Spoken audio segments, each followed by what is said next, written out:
welcome to Sweet Tomato Vine Homestead. I'm Linda, and today I am out in the garden. I'm about to uncover all of my plants that I covered during the time that we were having the freezing temperatures. Today it is around 45 degrees.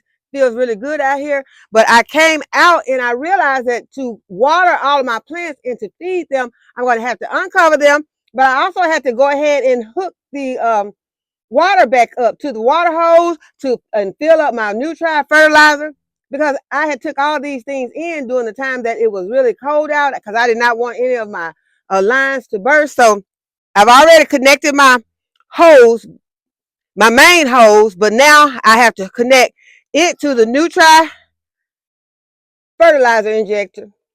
Then I have to hook up my other hose, and I'm also going to be running my irrigation today. I have a lot of work to do, so let's go ahead and get started. So I'm hooking my main line back up to the Newtry fertilizer injector.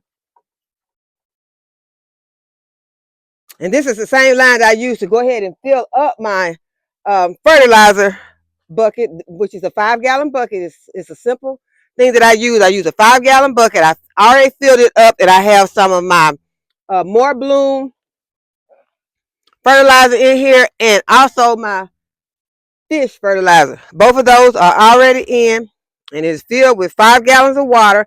Now I'm going to hook up my regular hose that I'll be walking through the garden with to fertilize my plants. So I'm going to hook it up to my Newtry injector. Also, it goes through the main hose into the Newtry fertilizer injector, and this hose will pull out the fertilizer and fertilize my garden. I'm going to go ahead and turn the water on. Also turn on my irrigation,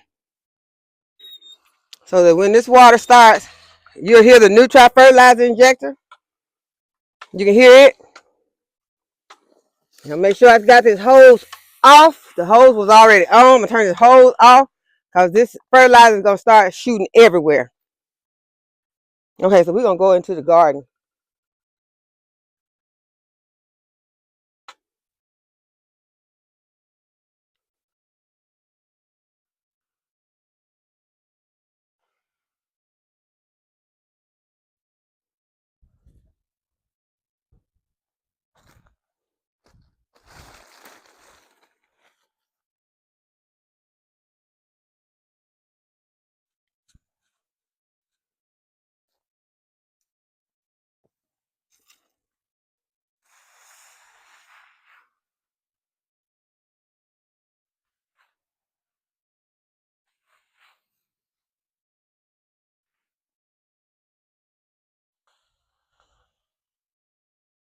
And it's also very important that I remove these covers from these plants so they can also be able to take in some sunlight, because the sunlight is very important to these plants during these winter months.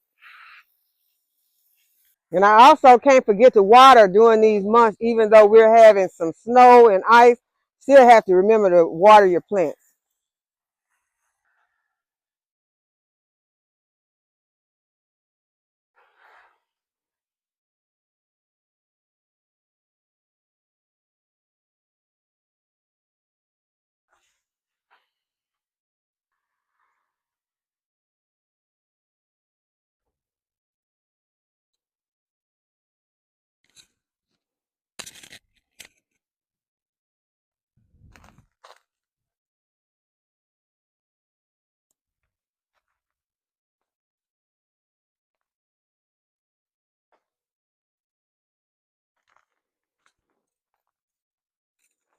And I'll just be leaving my covers close by, because next week we'll be having to cover these things right back up again.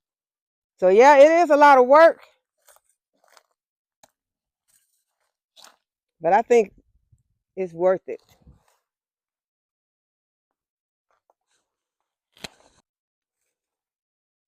Be able to come out here after frost and still have some greens that you can harvest.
And the question that I've been getting is, can I grow anything this time of year in my garden? And the answer is yes. Just make sure that you check for the hardness of the plants in your zone and then plant those plants out here. You can see these cabbages are doing fine out here, and we have had some temperatures in the 20s. Have some greens that are out here. I have flowers, and onions are going to do well. Carrots, your bok choy and pak choy, celery.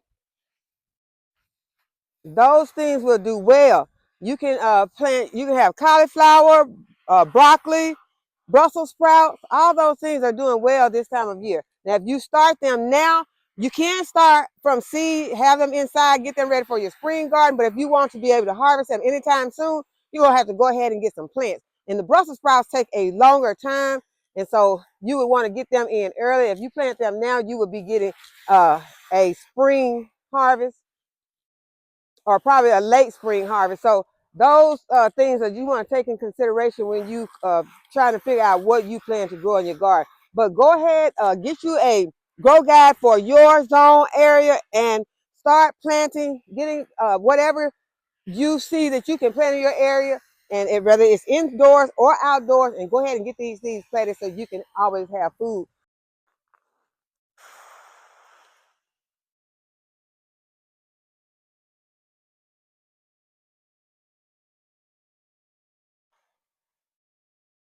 And these coverings are real light on these plants, so I'll just leave this on. But all the thick covers have came off of the plants. Okay, so let's see what our little friends are doing out here in the chicken coop. Hi, girls and guys. Y'all look at them three little roosters always sticking together. And they all got their wings clipped. But they over there looking to see what's over here in this other chicken coop. They're trying to find out. They're trying to meet their friends over in the other coop. They're getting acquainted with them. They say, y'all too mean over here. Y'all not mean. No, you are not. Y'all are some sweet chicks. They want to get out, but they're not getting out.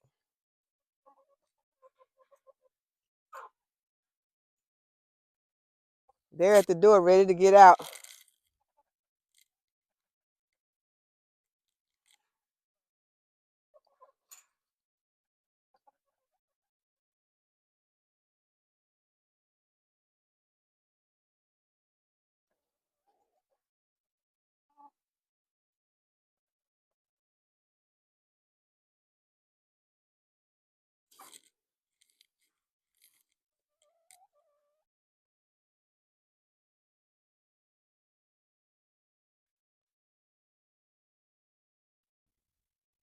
There that sneaky gray cat is over there. I don't know if y'all can see him.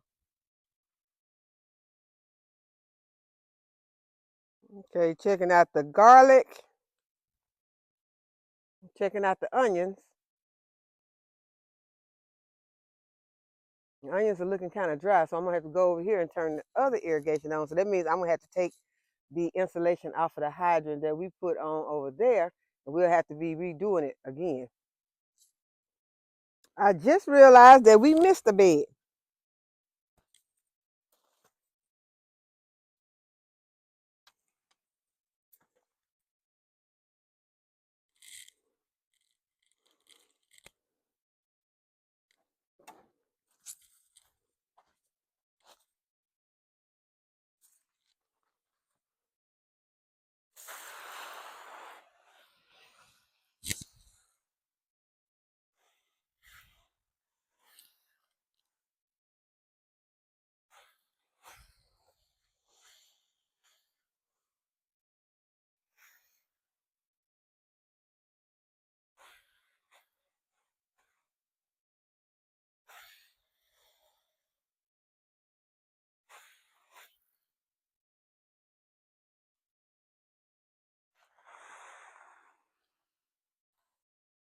Okay, y'all, now it is time for me to plant a tree. I have not planted a tree this week, but the tree that I am planting this week is not a fruit tree. It is a Japanese maple tree. And I'm going to plant it right here on the northeast side of the house under a shade tree, so it'll be able to get a lot of shade and, you know, from the heat of the sun during the summer months. And hopefully my soil should be easy. Pretty easy to dig right here.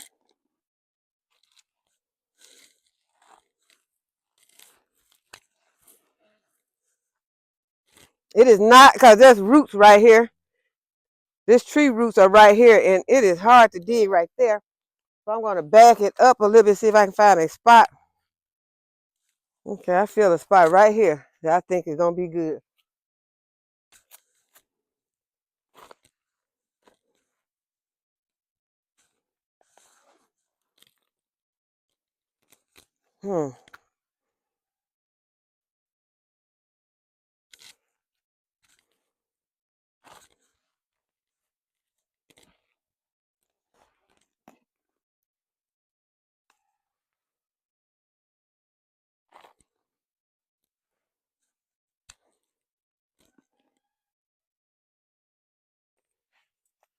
As I said, this is not a fruit tree, but it is more of a ornamental tree.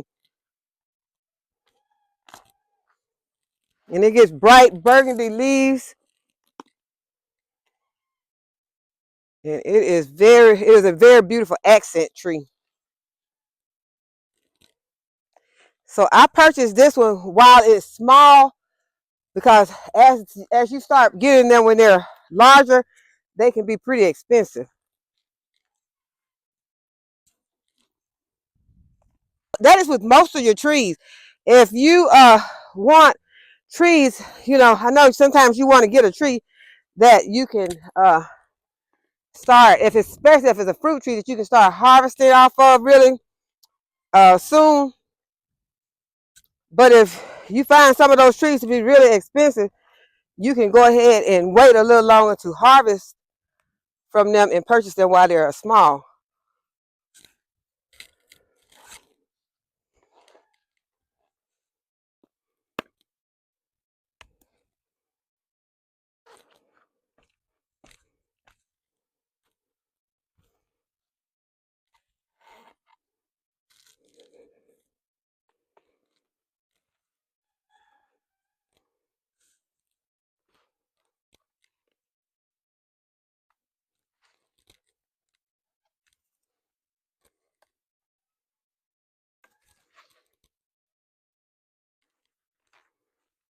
Okay, I think that hole is big enough.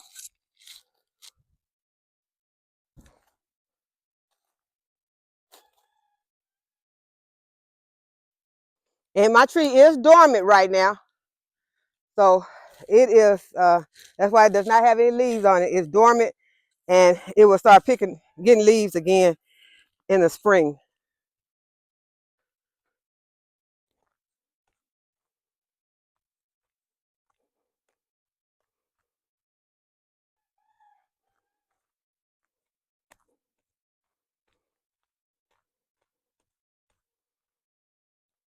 So as I told you all before, winter is over. I plan to have all of my trees planted in ground. That includes my fruit and ornamentals.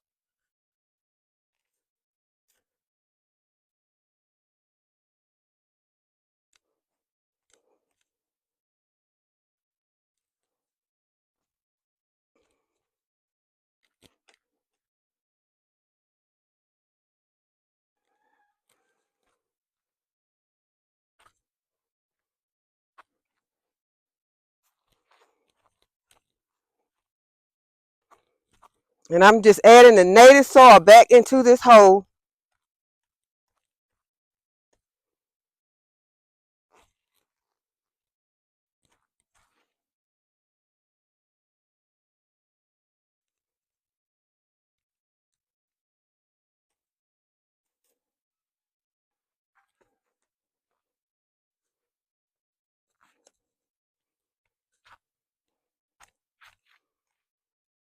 Yeah, I came to the other side of the house and where I have another spigot that is covered. So I'm not going to uncover that spigot. So I'm just going to go get some water, put it in one of my watering cans, and come back out here and water this plant instead of removing the insulation from the hydrant. So I hope that you all have enjoyed this video today and that you'll give it a thumbs up and subscribe to my channel and hit the notification bell to be notified when I upload a new video. As always, thanks for watching. I'll see you in the next video. Bye-bye.